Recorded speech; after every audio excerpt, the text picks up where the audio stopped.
Hey, it's Wednesday, and he is a fixture on your Wednesday mornings with us. Love to bring him on each week, and that's Dr. Joe Congini, Sports Medicine Center at Akron Children's Hospital. And Joe, good morning, my friend. Thanks for joining us here in a beautiful weather week in December. What do you have for us today?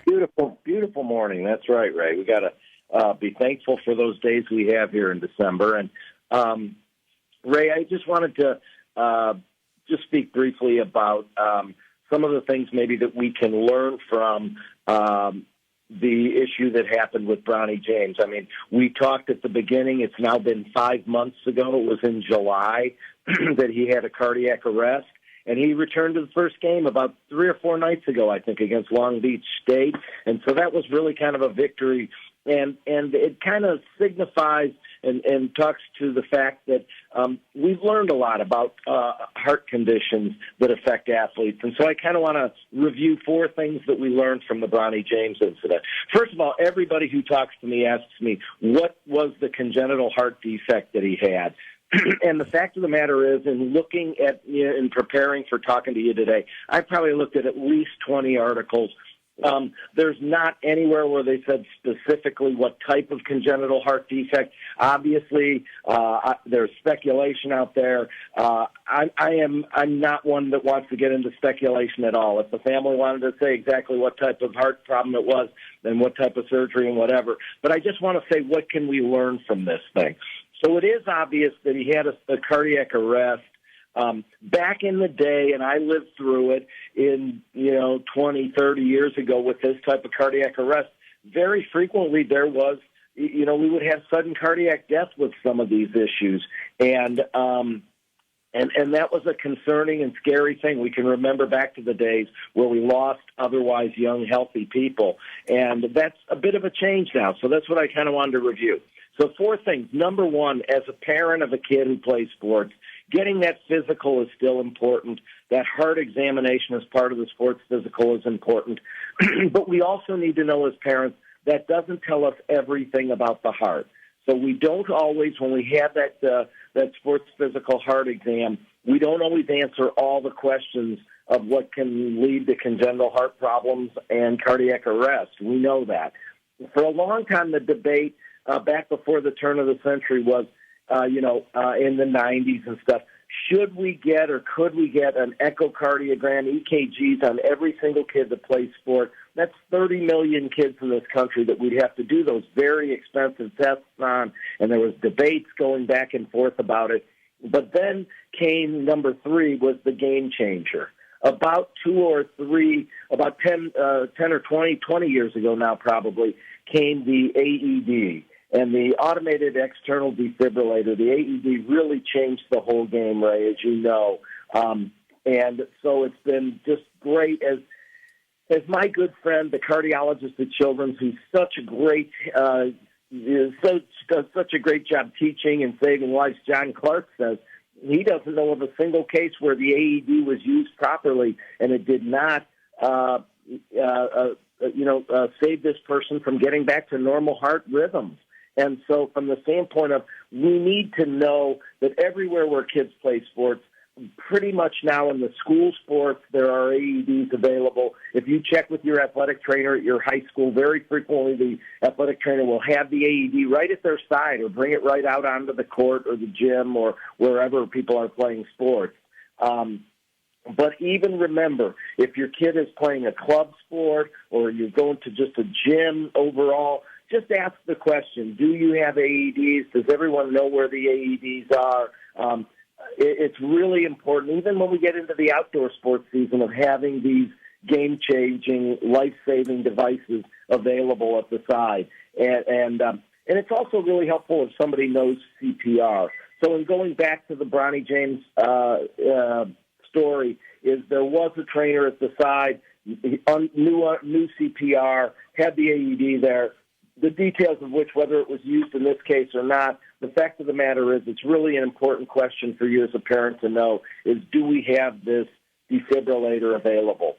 And the 4th part that I want to talk about that's really been so helpful to us is the field of medicine changes all the time, and with some of the advances are really amazing to me. And, 30, 40-year career, how the types of changes we've seen. But particularly in the field of cardiology, the heart issues, there have been so many tremendous advances in the last 30 or 40 years, just in the areas of treatment. So in some of these congenital heart defects, nowadays it's easy enough that they can be fixed through a small catheter, that's introduced through the vein in the body and directly into the heart. Is that catheter can be used for surgery, so that these kids don't need open heart surgery on some of these defects. And also for those kids who have the abnormal heart rhythm, the electrical activity of the heart, abnormal electrical activity of the heart, these can be blocked by a type of catheter treatment called an ablation. And these ablations are done with heat or cold, or now they're done even on the nerves around the heart and these abnormal heart rhythms. It blocks the irregular rhythm of the heart that used to send the heart into these abnormal heart rhythms and put kids at risk for cardiac death. And so ablations and heart treatments have advanced so far into being very non-invasive, very easily done through catheters, and we've learned so much in the field of cardiology as well. So a couple of really key points: the game changers, the AEDs, make sure they're at the sidelines. And then let's also just be thankful today for the tremendous advances in the field of cardiology and the other fields of medicine that have been so life-saving in those cases that even in our lifetime, my lifetime as a sports medicine doctor, some of these things used to lead to sudden cardiac death.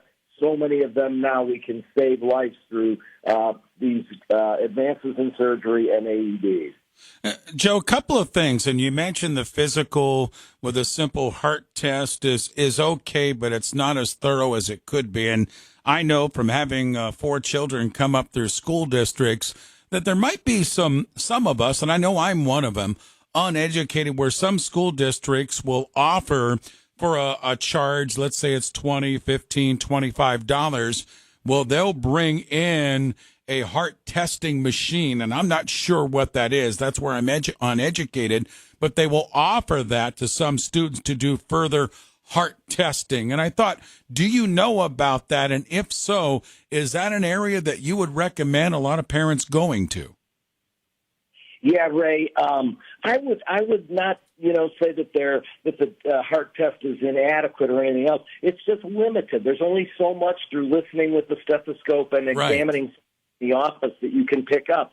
Some of these congenital heart defects are really subtle, and you just can't pick them up through the routine exam.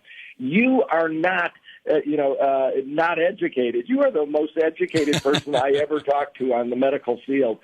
Very few people would be aware of what you just said, but you are absolutely right. So these groups sometimes go into high schools, and they will see kids 10, 15, 20 at a time, perhaps however many want to sign up for this. There is a cost for it. I think it might be a little bit more than what you said there, but they do typically echocardiograms to see the chambers of the heart, the structure of the heart. They do it, though, rather quickly. It's a fairly quick look echocardiogram. You can't do it as detailed as if you go to the cardiologist's office and things like that. And there is debate among cardiologists and people around the country that what it does is it finds a lot of subtle things that really are not congenital heart defects, and many people have to end up going in to get the full EKG and echo done after that test. But still, that is a reasonable test. It's a reasonable question, and it's not wrong to say for somebody to look up some of these groups that go out to the different schools and do the more advanced testing is not an unreasonable thing at all, Ray, and right in our community here. In fact, one of the bigger groups started in our community in Akron, Ohio, and now does these types of tests all over the country. And so there are groups that go out and do this type of testing.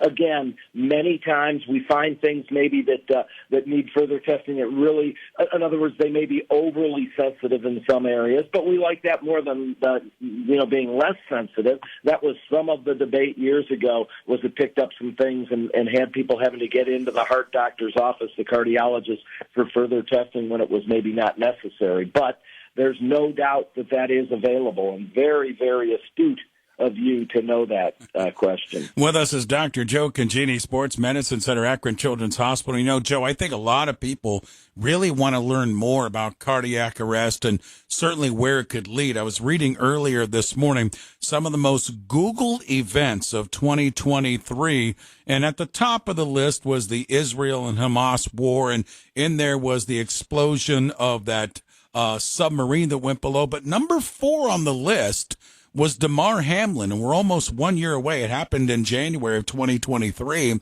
We're almost 1 year out on when he had the cardiac arrest during that NFL football game. And globally, that was the number 4 subject that was Googled as far as information getting on cardiac arrest, what it means. And I think people like me and others, Joe, and through your education, want to know more about this. Honestly, and I don't want to just continually, be patting you on the back, but you do such a good job informing the audience of the greater Akron area and beyond, Ray. Thank you so much for what you do. You really covered that event and this other event in a very good way. We weren't trying to pry into Damar Hamlin and know exactly what happened, but we wanted to use it as a way to learn more so that we know what to do ourselves and what types of questions we should be asking our doctors and what kinds of advances have taken place in the last several years in the field of medicine. And so people are particularly, it's pretty striking because you see these things before your eyes when people have those cardiac arrest events.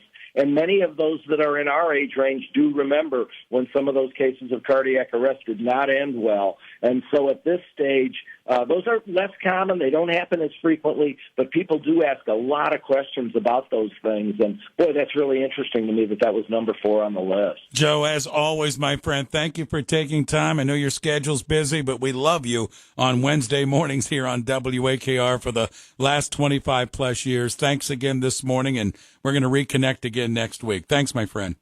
Sounds good, Ray. Have a great week.